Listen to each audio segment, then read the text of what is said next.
눈을 깜빡거린다? 같은 말을 반복한다? 어깨를 습관적으로 으쓱한다? 어느 순간 아이들 몸에 밴 습관. 그런데 이것이 습관이 아니라면? 틱장애일 수 있습니다. 야단치고 안 된다고 해도 결코 고쳐지지 않는 아이들의 나쁜 습관. 야단치고 안 된다고 해도 버릇이 고쳐지지 않고 더 심해질 때 틱장애일 수 있습니다. 어느 날 갑자기 시작했다 자연스럽게 치유되면 좋지만 심각해질 경우 만성이 될 수도 있다는데 그대로 두게 되면 만성 틱이 되거나 우울장애로 넘어갈 수도 있습니다. 아이를 둔 부모라면 반드시 알아야 할, 반드시 조심해야 할 틱장애. 원인과 방법, 치료법까지 알아보자.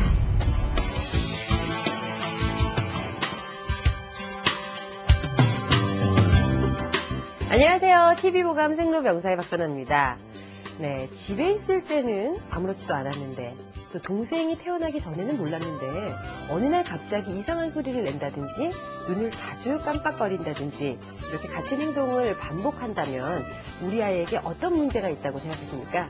아마 대부분의 부모님들은 뭐 저러다 말겠지 하고 지나가실 텐데 요즘 TV를 눈여겨보신 분들이라면 아마 한 번쯤은 틱장애를 걱정을 해보셨을 겁니다. 최근 많이 대두되고 있는 틱장애, 오늘은 틱장애에 대해서 자세히 알아보는 시간을 마련했는데요. 좋은 말씀 주시기 위해서 아동심리연구소의 석인수 소장님 이 자리에 모셨습니다. 안녕하세요. 안녕하십니까? 네, 그리고 또 한 분 나와주셨는데요. 지옥분 원장님 나와주셔서 감사드립니다.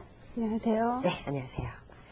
네, 요즘 뭐 틱장애에 대한 기사도 흔하게 볼 수 있고 많은 이야기가 들려오고 있는데 틱장애가 무엇인지 정의는 좀 모르시는 분들이 많이 계시는 것 같아요.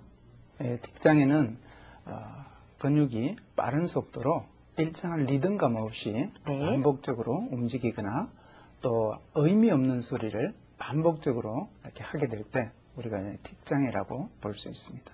네, 이 틱장애가 의심되는 어떤 증상들이 따로 있을 것 같은데요. 어떤 증상이 있으면 우리 아이가 틱장애가 아닐까라고 생각을 해야 될까요?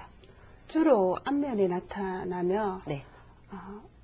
눈을 깜빡이거나 네. 얼굴을 찌푸리거나 코를 킁킁거린다거나 어깨를 들썩이는 이런 증상들이 나타날 때 틱장애를 의심해 봐야 됩니다.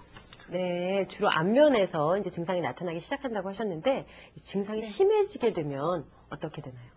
어깨와 팔다리 쪽으로 신체의 하부 쪽으로 증상이 나타나며 네. 다리를 떤다거나 소리를 지른다거나 몸을 뒤트는 과격한 동작까지 나타나기도 합니다. 그렇군요. 네. 뭐 주위에 보면은 그 다리 떠는 아이들은 뭐 쉽게 볼 수가 있는데 이런 경우도 틱장애가 될 수가 있는 거군요. 다리 떠는 것은 나쁜 습관이라고 볼 수 있지만 네. 정상적으로 진행되는 과정이 눈을 깜빡이거나 예. 코를 찡긋거리다거나 어깨를 들썩이면서 네. 나중에 진행이 신체의 하부 쪽으로 가면 틱장애의 진행 과정으로 봐야 됩니다. 요즘 뭐 틱장애 못지않게 이야기가 되고 있는 것이 또 ADHD이지 않습니까? 네, 주의력, 결핍 행동 장애라고 할 수 있는데 그 ADHD와 어떤 관계가 있는지도 궁금해요. 틱장애와 ADHD는 우리 몸의 신경 전달 물질인 도파민과 네. 서로 연관이 되어 있습니다. 틱장애는 도파민이 과잉 분비되면 나타나는 증상이고 네. ADHD는 도파민이 적게 분비될 때 나타날 수 있습니다. 그렇다면 그 틱 증세가 언제 발병이 되는지 알면 도움이 될 것 같은데 주로 몇 세에서 몇 세 사이 아이들이 가장 많이 발병이 되는 건가요? 주로 3세에서 16세 사이에 많이 발병되고 네. 7세에서 9세 유치원 입학 전후나 초등학교 입학 전후 요즘은 연령이 점점 더 낮아지는 추세입니다. 네. 이 틱 증세가 나타났는데도 또 눈여겨보지 못해서 그냥 방치하고 시간이 흐르는 경우도 있잖아요. 그렇죠. 이렇게 되면은 어떻게 되는 거죠? 틱 증상은 초기에 치료했을 때는 완치율이 높지만 방치해서 1년 이상이 경과되면 치료 기간도 길고 네. 예후가 좋지 않습니다. 만성적이나 복합적인 틱 증상으로 발전할 가능성이 있기 때문에 초기에 전문의와 상담해보는 게 가장 빠른 치료 방법입니다. 그렇군요. 이렇게 말씀 듣다 보니까 참 궁금한 것이 틱장애는 왜 생기는 걸까요? 그 원인이 무엇인지 궁금해요. 흔히 심리학하다는 말을 많이 하시는데 아, 심리학한 아이가 환경적인 학업적인 스트레스가 과중하게 다가올 때 네. 틱 증상으로 나타납니다. 심리적인 중압감을 이기지 못할 때 그것이 육체적인 틱 증상으로 나타난다고 봅니다. 네. 지금 이제 스트레스로 인해서 틱장애가 나타날 수 있다 이런 얘기를 해주셨는데 그렇다면 스트레스를 받으면 누구나 이 틱장애가 일어날 수 있다는 얘기신가요? 스트레스를 받는다고 누구나 다 틱장애가 오는 것은 아닙니다. 틱 증세를 가지고 내원하는 어린이나 또 성인들을 대상으로 저희들이 성격 검사를 하고 있습니다. 아, MBTI와 MMTIC 검사를 해보면 네. 16가지 유형 중에서 ISFJ 유형이 가장 많이 틱장애를 가지고 있습니다. 어떤 유형이죠? 이 유형의 특징은 내향적이고 마음이 여린 분들입니다. 아, 또 애니어그램 검사를 해보면 네. 6번 유형이 가장 많습니다.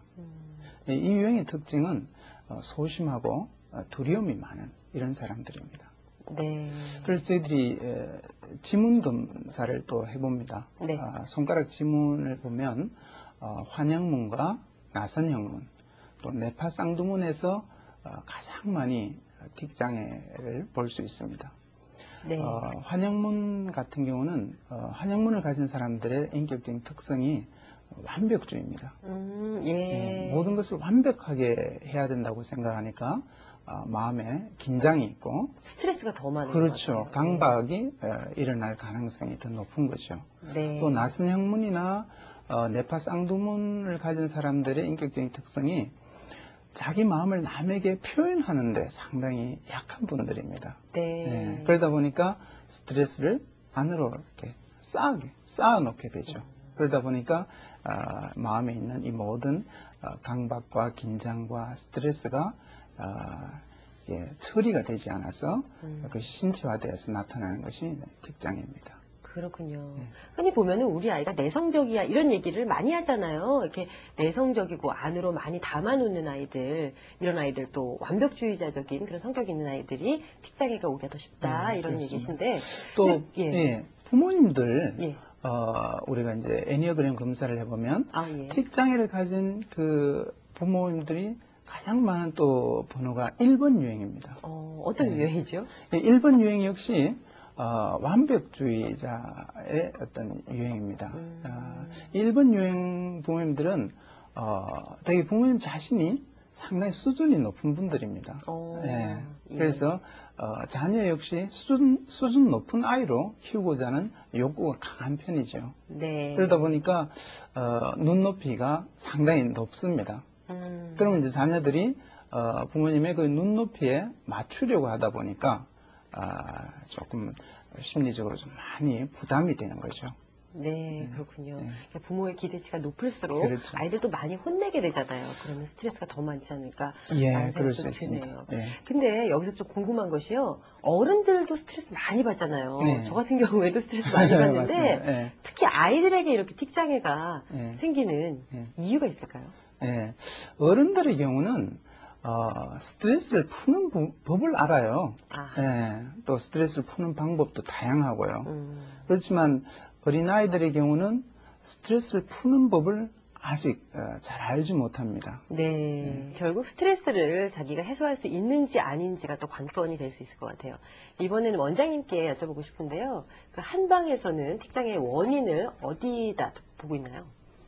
유치원이나 초등학교 입학한 후 호기심보다 두려움이 앞설 때 네. 그 두려운 마음이 공포심이 되어서 틱으로 표현되기도 하고 또 심리학한 아이가 학업적이나 환경적인 스트레스를 이기지 못할 때 틱으로 나타납니다. 걱정이나 생각이 많아서 그 생각 때문에 집중력이 약해져서 학업에 집중할 수 없고 또 학업 성적이 본인이 원하는 만큼 나타나지 않을 때 위장장애를 동반한 틱으로 나타나기도 합니다. 그렇군요. 네. 여러 가지 원인을 이제 분석을 해주셨는데 또 궁금한 것이요. 틱장애가 유전적인 영향이 있는 건가요? 유전적인 영향이 있습니다. 부모님 중에 네. 만성적인 틱장애를 앓고 계신 분이 있으면 네. 아이들에게 나타날 확률이 높습니다. 심지어는 본인이 틱인지도 모르다가 예, 예. 아들의 문제를 통해서 본인이 틱이라는 것을 발견하는 경우도 있습니다. 자, 그런데 우리 아이가 틱장애라고 이제 판정이 됐을 경우에 우리 부모들의 역할이 지금 말씀 들어보니까 참 중요하지 않나 생각이 들어요. 어떤 역할을 해야 될까요? 네. 틱장애는 신체적인 문제 이전에 심리적인 문제입니다. 예. 그래서 전문가의 역할 못지않게 부모님의 역할이 중요한 것이 틱장애 치료 방법인데요. 그래서 가장 중요한 것이 부모와의 의사소통이 아닌가 생각을 합니다. 네. 한번 예를 들어보겠습니다. 이제 초등학생이 학교에 갔다 오면서 문을 팍 차고 들어옵니다. 그리고는 엄마가 보는 데서 가방을 휙 집어 던지고 선생님이 나만 세게 때렸어. 내일부터 학교 안 갈 거야. 자, 이렇게 이제 자기 속에 있는 화를 분출했다고 가정해 봅시다. 저 같으면요. 예. 아니 네가 맞을만 하니까 맞았지. 선생님이 때릴만 하니까 때리셨겠지. 이렇게 네. 오히려 혼을 낼 것 같거든요. 예, 그렇습니다. 되게 우리 부모님들이 예. 그런 상황에서 아이의 편을 들기보다 선생님 편을 드는 경우가 많이 있습니다. 맞아요. 예. 예. 어머님은 이제 이 아이가 했던 일련의 이 행동들이 좀 마음에 안 드신 거예요. 예. 근데 여기서 이제 우리가 알아야 할 것이 이 애가 왜 그렇게 좀 다소 과격하게 자기 감정을 표출했느냐 하는 것입니다. 그래서 표출한 이유는 내가 이렇게 화가 났으니까 엄마 좀 나 좀 알아줘 하고 자기 감정을 전달한 겁니다. 그런데 우리가 여기서 어머님이 교육적인 자세로 뭐가 잘못됐다고 이렇게 하게 되시면 애가 되게 의기소침하게 되기도 하고 또 이제 또 엄마에게 배신감을 느낄 수도 있습니다. 왜냐하면 적어도 우리 엄마는 내 편이라 이렇게 생각했는데 선생님 편을 들고 그렇게 되면 이렇게 반복이 되다 보면 더 이상 이제 엄마하고 얘기해보는 것이 별로 도움이 되지 않는구나 하는 것을 더 혼만 나는구나. 네, 그걸 학습하게 됩니다. 네. 그렇군요. 그렇게 되면 다음에는 이제 집에 학교에서 안 좋은 일이 있었더라도 엄마한테 이렇게 자기 감정을 표현하지 않고 자기 방에 혼자 들어가서 몰래 눈물을 흘리고 이런 식으로 스트레스를 해소하려고 할 수도 있습니다. 그럼 이럴 땐 어떻게 하면 될까요? 예, 이럴 때는 우리가 이제 감정 코칭법이라고 있습니다. 감정 코칭법은 뭐냐면 이 아이의 감정을 있는 그대로 받아주고 또 이 아이가 표현하는 이 말을 그대로 읽어주는 것입니다. 자, 예를 들어서 애가 이제 아까처럼 이렇게 탁 던졌다. 과격한 네, 과격을 했다. 그때는 어떻게 하셔야 되냐 하면 자, 애가 이름을 길동이라고 합시다. 길동이가 오늘 학교에서 선생님에게 혼이 나서 화가 많이 났구나. 예, 이렇게 그 감정을 그대로 받아주는 것입니다. 그러면 아이는 그렇단 말이야 이렇게 합니다. 그러면서 금방 또 자기 스스로 반성을 또 하게 됩니다. 근데 사실 내가 제일 시끄럽게 했어 이럽니다. 예. 그러고 나서는 엄마 나 밖에 가서 놀다 올게 하고 가버립니다. 금방 잊어버리죠. 그렇죠. 스트레스가 다 풀린 거죠. 왜냐하면 엄마가 자기 감정을 받아준 거예요. 네. 이것이 바로 감정 코칭법입니다. 예, 대개 부모님들 저를 비롯해서 이렇게 올바르게 잘 교육하는 것만 많이 신경을 쓰는데 이렇게 감정을 그대로 받아주는 그것도 하나의 아주 좋은 교육이군요. 그렇죠. 참 그래서 아이를 기르는 게 어려운 것 같습니다. 네. 예, 연습이 필요할 것 같은데 말씀 쭉 듣다 보니까 혹시 우리 아이가 틱이 아닌지, 틱장애가 아닌지, 또 틱장애가 왔을 때는 어떻게 해야 되는지 아마 틱장애에 대해서 여러 가지로 궁금증이 많이 생기시죠? 저희가 틱장애에 대한 궁금증 지금부터 풀어드릴게요.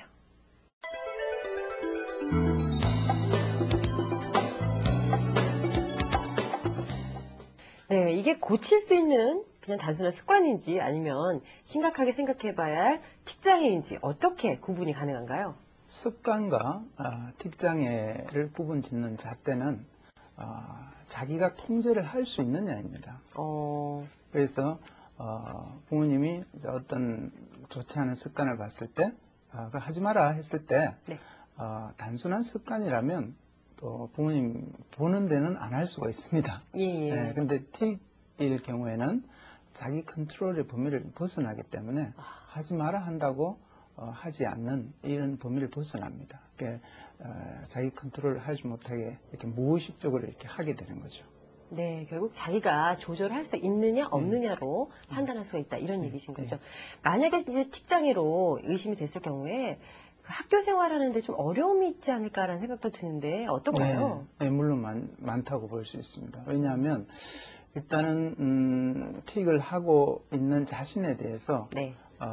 좀 자존감이 낮아질 수 있습니다.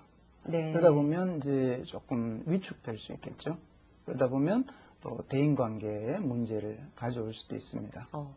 또 나아가서는 학습에도 지장을 초래할 수 있습니다.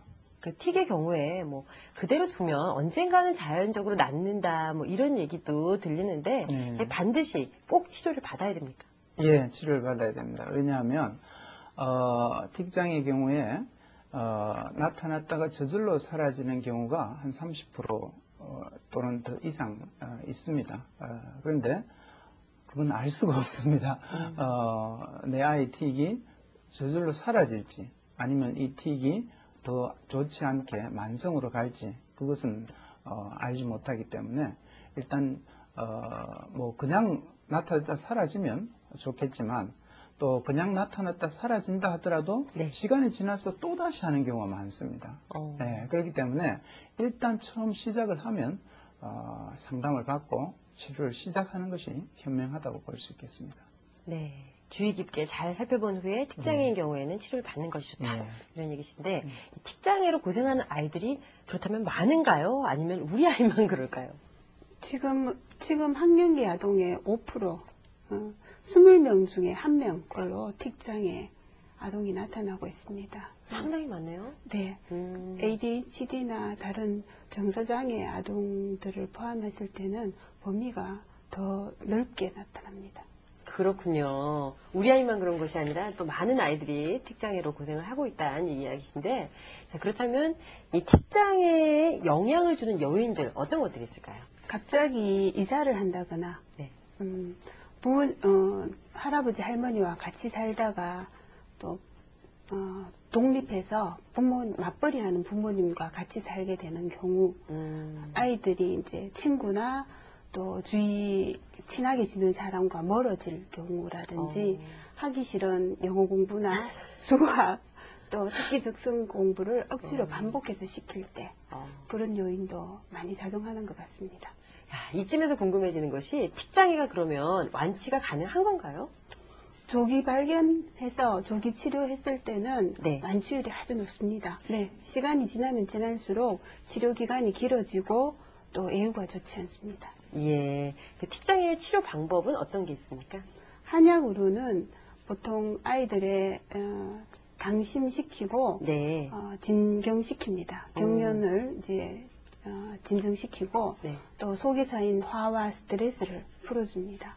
성인인 경우 또 본인이 원할 경우에는 일반 침을 쓰기도 하고 소아인 경우는 머리 마사지나 또 자석침, 이침, 안 아픈 무통침 쪽으로 치료합니다.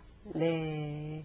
결국 여러 가지 방법으로 이제 틱 장애를 이제 제거해 나가는 건데, 한 방으로 치료하게 되면 어떤 장점이 있을까요? 부작용이 없고, 심력과 체력을 키워주는 근본적인 치료가 됩니다. 또 아이들의 경우 통증 없는 치료와 상담을 통해서 즐겁게 치료에 임하도록 도와줍니다.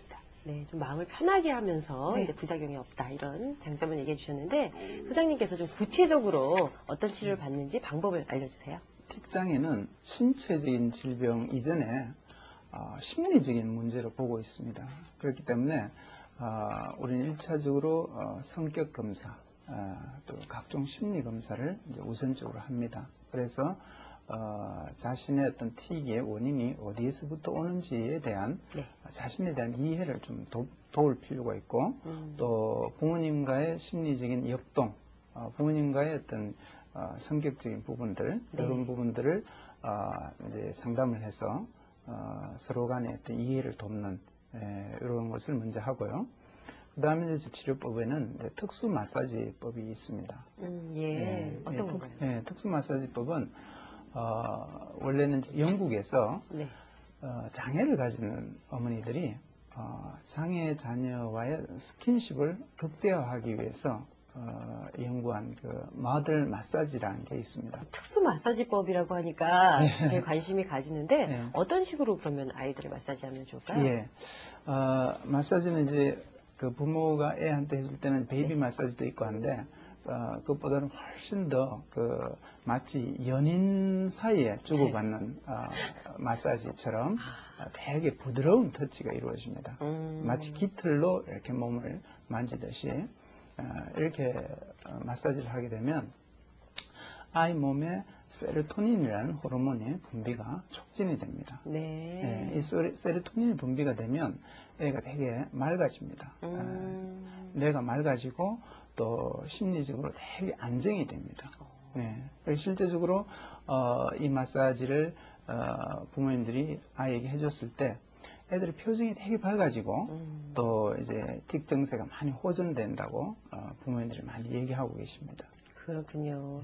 예, 보기에는 그냥 외형적으로 보이지만은 심리적인 문제가 있는 거기 때문에 그렇죠. 이렇게 마사지를 해서 정말 애정을 예, 주고 주는 맞습니다. 것이 참 중요하다 이런 예. 얘기신데 부모님들이 좀 배우셔야 될 부분도 많이 예, 있으실 것 그렇습니다. 같네요. 예. 자, 틱장애 어린이들에게 좋은 약재, 어떤 약재가 있는지 잠시 알려주세요. 원지나 석창포, 향부자, 홍삼, 또 많이 이제 그 많은 약재들이 있지만 네. 아이들의 체질과 증상에 맞추어서 처방합니다. 네. 치료 기간 어느 정도로 잡을 수 있을까요? 일반적으로는 3개월에서 6개월 정도 네. 걸리고 네. 만성적이거나 오래된 경우에는 1년 이상 치료 기간을 잡기도 합니다. 그렇군요. 결국 좀 빨리 조기에 발견해서 빨리 치료하는 것이 훨씬 더 효과가 좋을 것 같다는 생각이 드네요. 예.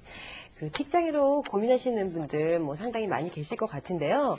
원장님과 소장님 얘기 쭉 들어보니까 역시 부모의 역할이 참 중요하구나라는 생각이 드는데 부모가 기억해야 될 중요한 사항이 있으면 말씀해 주세요. 아이가 힘들어하는 것을 억지로 시키지 마시고 스트레스가 되는 환경을 제하해 주십시오.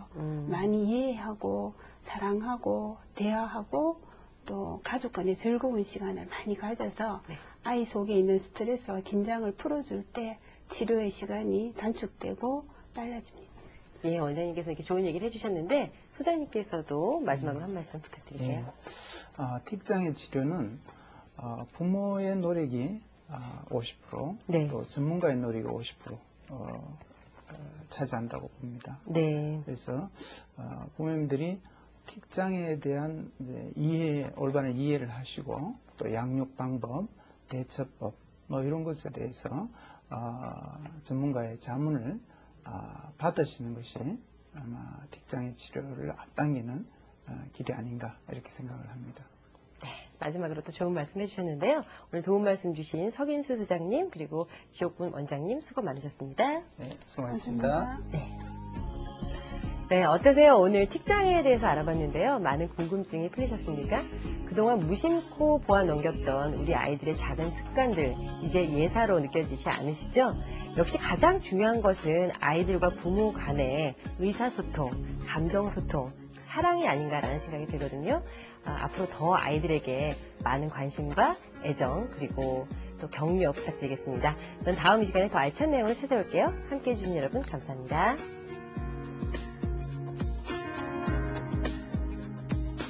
이 프로그램은 인사랑 연구소와 함께합니다.